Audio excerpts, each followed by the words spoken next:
వాక్యమే నన్ను బ్రతికించెను, బాధలలో నెమ్మదినిచ్చెను. అనుదినమన్న కార్యక్రమాలకు ప్రేమతో మిమ్మల్ని అందరినీ ఆహ్వానిస్తూ ఉన్నాను. ఈ దినము ఆంధ్ర క్రైస్తవ కీర్తనల పుస్తకంలో నుండి 169వ పాట పాడుకుందాం. పాపికాశ్రయుడవు నీవే యేసు నీవే, పాపికాశ్రయుడవు నీవే యేసు నీవే, ఉన్నత లోకము విడిచిన నీవే, ఉన్నత లోకము విడిచిన నీవే, కన్నియ గర్భమున పుట్టిన నీవే యేసు నీవే, పాపికాశ్రయుడవు నీవే యేసు నీవే. చెదరిన పాపుల వెదకెడు నీవే, చెదరిన పాపుల వెదకెడు నీవే, చెదరిన గొర్రెల కాపరివి నీవే యేసు నీవే, పాపికాశ్రయుడవు నీవే యేసు నీవే. భవదీయ పదకంజ దాసుండనేనే, భవదీయ పదకంజ దాసుండనేనే, భవమగ్లు నను ముక్తు చేయుము నీవే యేసు నీవే, పాపికాశ్రయుడవు నీవే యేసు నీవే, పాపికాశ్రయుడవు నీవే యేసు నీవే. క్రీస్తునందు ప్రియమైన దేవుని బిడ్డలారా, అనుదినాత్మీయమన్న కార్యక్రమానికి మిమ్మల్ని అందరినీ ప్రేమపూర్వకంగా ఆహ్వానిస్తూ ఉన్నాం. సమయంలో జకర్యా గ్రంథంలో నుండి జకర్యాకు దేవుడు అనుగ్రహించిన దర్శనములను మనము ధ్యానం చేస్తూ వస్తున్నాం. ఇప్పటి వరకు 3 దర్శనములను మనము ధ్యానం చేసుకున్నాం. ఈరోజు మరొక 2 దర్శనాలను మనము జ్ఞాపకం చేసుకుంటే, 4వ దర్శనంగా 3వ అధ్యాయము 1 నుండి 10 వచనాల భాగంలో మనం చూస్తూ ఉన్నాం. ఇక్కడ యెహోషువ నిలబడిన ఆ సందర్భాన్ని మనం చూస్తాం. 1వ వచనంలో 3వ అధ్యాయం 1వ వచనం, మరియు యెహోవా దూత ఎదుట ప్రధాన యాజకుడైన యెహోషువ నిలువబడుటయు, సాతాను ఫిర్యాది అయి అతని కుడిపార్శ్వమును నిలువబడుటయు అతడు నాకు కనబరచెను. ప్రియమైన దేవుని బిడ్డలారా, ఇక్కడ మనం చూస్తే యెహోషువ మాసిపోయిన పాత బట్టలతో ఆయన ఉన్నట్లుగా మనం చూస్తూ ఉన్నాం. మరొక వైపు యెహోషువ మీద తప్పు మోపుతూ మరొక వైపు సాతాను ఉన్నట్లుగా మనం అక్కడ చూస్తూ ఉన్నాం. అయినప్పటికీ ఆ సాతానేమో యెహోషువ మీద అనేకమైన తప్పుడు మాటలు లేకపోతే నేరారోపణలు చేస్తూ ఉంది. యెహోషువ మాత్రము ఏమీ మాట్లాడకుండా మౌనంగా ఉంటూ ఉన్నాడు. అయితే ఆ తర్వాత మనము జ్ఞాపకం చేసుకుంటే, యెహోషువకు ధనికమైన లేదంటే చాలా కాస్ట్లీగా కనిపించే మంచి క్రొత్త బట్టలు ఇవ్వబడుతూ ఉన్నాయి. దాని అర్థం ఏంటి అనంటే, ఆయన పాత బట్టలతో ఉన్నప్పటికీ, అపవాది ఆయనను గురించి నేరారోపణలు చేస్తూ ఉన్నప్పటికీ ఆయన ఏమీ మాట్లాడకుండా మౌనంగా ఉన్నాడు. అంటే దేవుడే తన పక్షాన ఇప్పుడు మాట్లాడతాడు, దేవుడే తన పక్షాన వ్యాజ్యమాడతాడు అనే కాన్సెప్ట్లో ఆయన ఉంటూ ఉన్నాడు. కాబట్టి ఆయన అపవాది మాట్లాడుతున్నంతసేపు, సాతాను తన మీద నేరారోపణ చేస్తున్నంతసేపు ఆయన ఏమీ మాట్లాడడం లేదు.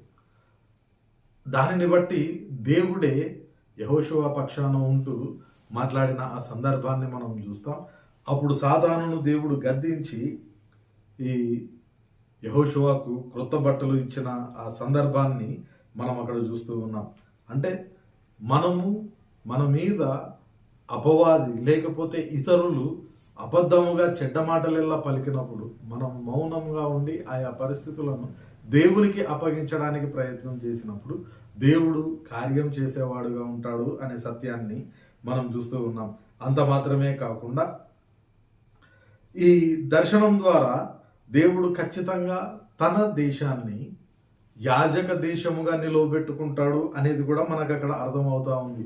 ఎందుకంటే నిర్గమకాండము 19వ అధ్యాయంలో దేవుడు ఒక మాట ఇజ్రాయేలు ప్రజలకు చెప్తూ ఉన్నాడు. ఒకసారి నిర్గమకాండము 19వ అధ్యాయము 6వ వచనాన్ని మనం చదువుకుందాం. నిర్గమకాండము 19వ అధ్యాయము 6వ వచనం. ఇక్కడ మనం చూస్తే రాయబడుతూ ఉన్న ఆ మాట, సమస్త భూమియు నాదే కదా, మీరు నాకు యాజక రూపమైన రాజ్యముగాను పరిశుద్ధమైన జనముగాను ఉందురు అనే మాట దేవుడు ఇజ్రాయేలీయులకు చెప్తూ ఉన్నాడు. వారు నిర్గమమై బయటకు వస్తూ ఉన్న ఆ క్రమంలో దేవుడు వారికి ఇస్తూ ఉన్న ఆ వాగ్దానం, మీరు నాకు యాజక రూపమైన రాజ్యముగాను పరిశుద్ధమైన జనముగాను ఉందురు. ఇక్కడ జకరియా దర్శనంలో దేవుడు చేసిన ఆ వాగ్దానాన్ని ఆయన నెరవేర్చిన ఆ సందర్భాన్ని మనం ఇక్కడ చూస్తూ ఉన్నాం. అంత మాత్రమే కాకుండా అక్కడ రాబోయే మెస్సియాను గురించి కూడా ఆయన ఈ దర్శనంలో తెలియజేసినట్లుగా మనం చూస్తూ ఉన్నాం. ఇక 5వ దర్శనాన్ని మనం జ్ఞాపకం చేసుకుంటే 4వ అధ్యాయము 1 నుండి 14 వచనాల భాగంలో ఆయనకు కలిగిన 5వ దర్శనాన్ని మనం అక్కడ చూస్తూ ఉన్నాం. ఈ 5వ దర్శనము మనం జ్ఞాపకం చేసుకుంటే అందులో దీపస్తంభం ఒకటి కనిపిస్తూ ఉంది. 2 వ్యక్తులు ఆ ఒలివ చెట్ల వలె కనిపిస్తూ ఉన్నారు.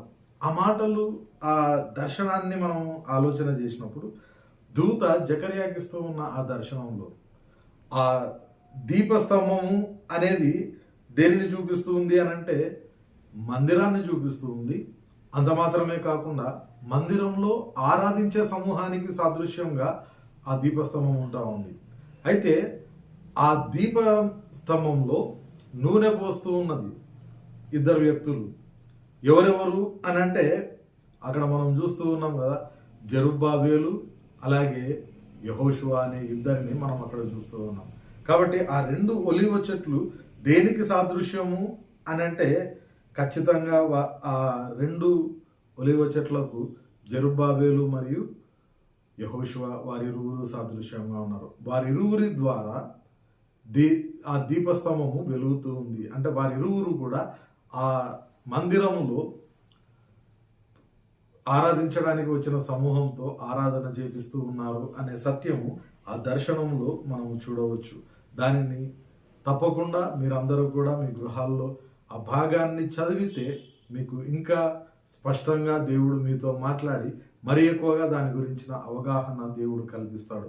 కాబట్టి తప్పకుండా ఆ భాగమంతా మీరు చదవాలని నేను మనవి చేస్తూ ఉన్నాను. ప్రియమైన దేవుని బిడ్డలారా, ఈరోజు మనం ధ్యానం చేసుకున్న ఈ 2 దర్శనాలలో కామన్ పాయింట్ ఏంటి అని అంటే దేవుడు తిరిగి మందిరాన్ని కట్టిస్తాడు.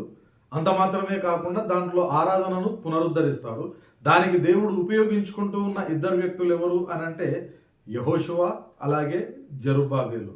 అయితే ఇది ఏ ఒక్కరి కష్టం వల్ల కాదు, కానీ మనం చూస్తాం కదా 4వ అధ్యాయము 6వ వచనం నుండి కొన్ని మాటలు మనం చూస్తే ఆ కార్యము మానవుల వలన కాదు కానీ దేవుని చేత, దేవుని యొక్క శక్తి చేత అది చేయబడుతూ ఉంది. ఆ మాటలు చదువుకుందాం. అప్పుడు అతడు నాతో ఇట్లా, నేను జెరుబ్బాబేలు నాకు ప్రత్యక్షమగు యెహోవా వాక్కు ఇదే, శక్తి చేతనైనను బలము చేతనైనను కాక నా ఆత్మ చేతనే ఇది జరుగునని సైన్యములకు అధిపతియగు యెహోవా సెలవిచ్చెను. గొప్ప పర్వతమా, జెరుబ్బాబేలును అడ్డగించుటకు నీవు ఎంత మాత్రపు దానవు, నీవు చదును భూమి వగుదువు, కృప కలుగును గాక అని జనులు కేకలు వేయగా అతడు పైరాయి తీసుకొని పెట్టించును. ప్రియమైన దేవుని బిడ్డలారా, ఈ కార్యము దేవుని ద్వారానే జరిగించబడుతుంది. ప్రార్థన చేసుకుందాం. పరిశుద్ధుడైన దేవా, ప్రేమ గల మా తండ్రి, నేటి దినాన ప్రభువా జకర్యాకు మీరు అనుగ్రహించిన మరొక 2 దర్శనములను మేము ధ్యానం చేసుకొని ఉన్నాం. శక్తి చేతనైనను బలం చేతనైనను కాక నీ ఆత్మ చేతనే ప్రభువా కార్యములను జరిగిస్తూ ప్రజలు అవిధేయులై వెనుకకు తిరిగినప్పటికీ యెరూషలేమును మందిరమును నీవే నీ శక్తి చేత నీ ఆత్మ చేత కట్టిస్తామని ప్రభువా మాకు ఇచ్చిన ఈ వాగ్దానమును బట్టి నీకు వందనాలు చెల్లించుకుంటూ ఉన్నాం. వినిన ప్రతి వారి హృదయంలో ప్రభువా ఈ వాక్యము మీరే నాటి భద్రపరచండి. ఇది మొదలుకొని ప్రభువా నేటి మా పని పాటలన్నింటిలో మీరు తోడుగా ఉండి సురక్షితంగా కాపాడి రాత్రికాల సమయంలో ప్రభువా తిరిగి మా గృహానికి చేరుకొని చక్కటి విశ్రాంతిని ప్రభువా మేము పొందుకొని నిశ్చితమైతే మరొక నూతనమైన దినం రేపటి దినాన ప్రభువా నీవు అనుగ్రహించే ఈ అనుదిన ఆత్మీయ మన్నాను మేము భుజించడానికి కృప దయచేయమని వేడుకుంటూ నేటి దిన దీవెనలతో మమ్మల్ని అందరినీ నింపుమని వేడుకుంటూ యేసు పరిశుద్ధ నామమున ప్రార్థిస్తున్నాం తండ్రి, ఆమేన్. తండ్రి, కుమార, పరిశుద్ధాత్మ త్రియేక దేవుని సకల దీవెనలు సదాకాలం మనకందరికీ తోడై ఉండి నడిపించునుగాక. ఆమేన్.